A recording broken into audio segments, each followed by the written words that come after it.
Salam dəyərli izləyicim, istəyirəm bu videonu sən də paylaşasan, həm WhatsApp-ında, bütün sosial şəbəkə hesablarında və bu məsələ istəyirəm çox ictimailəşsin. İllərlə bu xalqın ədəbinə, ərkanına, təlim tərbiyəsinə, cavanlarına ziyan vuran, nə bilim, əxlaqsızlığı, tərbiyəsizliyi təbliğ edən insanların artıq ikinci, üçüncü nəsli gəlir. Yəni, nə bilim, övladları, nəvələri ki, bunları da artıq teleməkanlarda tez-tez görürük.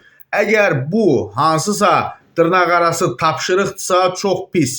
Əgər bu bilmədən edilirsə bu da pis. Yəni bir daha deyirəm, biz güman eləyirdik, gözləyirdik, ümid eləyirdik ki, bu adamlar qocaldılar, bu qoca filan kəslər, nə bilim nələr. Heç olmasa canımız qutaracaq bunlardan. Amma baxırsan ki, ikinci, üçüncü nəslin övladların, nəvələrini də gətirib qarışdırırlar bu teleməkanın canına. Yəni bu insanların canı nə vaxt qutaracaq? Özləri, özümüzü belə deyək, öz yaşlılarımızı pozublar. İndi oğlanları, qızları da, nəvələri də uşaqlarımızı, nəvələrimizi mi pozacaqlar? Yəni bu adamların televiziya məkanına buraxılmağı çox böyük qəbahətdir. Bir adamı elə üstündən biraz 5 il, 3 il keçəndən sonra o demək deyil, də ondan yoxdur, bundan yaxşısı yoxdur, bu halal olsun filan. Ya hamının bu adamların arxivini görmüşük də biz.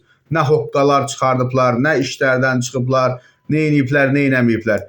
Yəni bu adamlara nə vaxta qədər meydan verəcəksiniz? Nəyə görə məsələn Rafael Ağayev kimi bir idmançını çağırıb danışdırmırsınız? Nəyə görə haqqı tapdalanan yüzlərlə vətəndaşlarımız var? Bölgələrimizdə vətəndaşların sosial bu qədər problemləri var. Onları da çağırın, danışdırın və yaxud da gedin, çəkin də. Vətəndaş müraciət edir, 2 dəqiqəlik bir dənə sujeti verməyə can çəkirsiniz.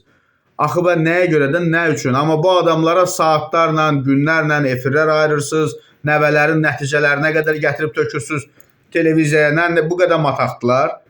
Yəni bu qədərmi, elə adın reyting qoyub, bu qədərmi insanları bundan da bu tərəfimi pozmaq istəyirsiniz? Yəni məqsədiniz nədir? Bilirsiniz nətərdir? Əvvəllər deyirdi ki, filan kəslər pozur, nə bilim, televiziya sahəsinə filan kəslər rəhbərlik eləyir, nə bilim, kurasiya eləyir, filan eləyir.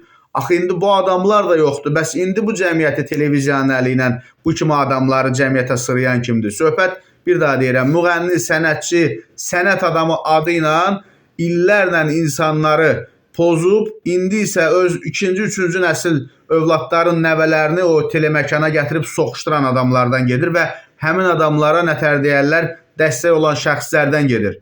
Və heç utanmırsınız siz? Yəni reytinqə görə bu qədər hər şeyi qurban vermək olarmı? Nə dərəcədə doğrudur? Bunu bir dəfə, 2 dəfə, 3 dəfə çağırdınız və səlamda bu adamları rədd eləyin də. Bunlardan canımız qutarmamış bunların nəvə nəticələrini niyə sırayırsınız bizə? Ayıb deyil. Bir baxın, görün, nə eləmək istəyirsiniz də. Yəni televiziya çox strateji sahədir. Bura hər gədə-güdənin, hər yoldan keçən o məppə-müppələrin yeri deyil. Məppə-müppə də bildiniz də nədir? Bax belə. Nəysə, videonu hər kəslə paylaşın. İnşallah ümid edirəm ki, çox çəkməz bu məsələlərə də bir əncam çəkilər.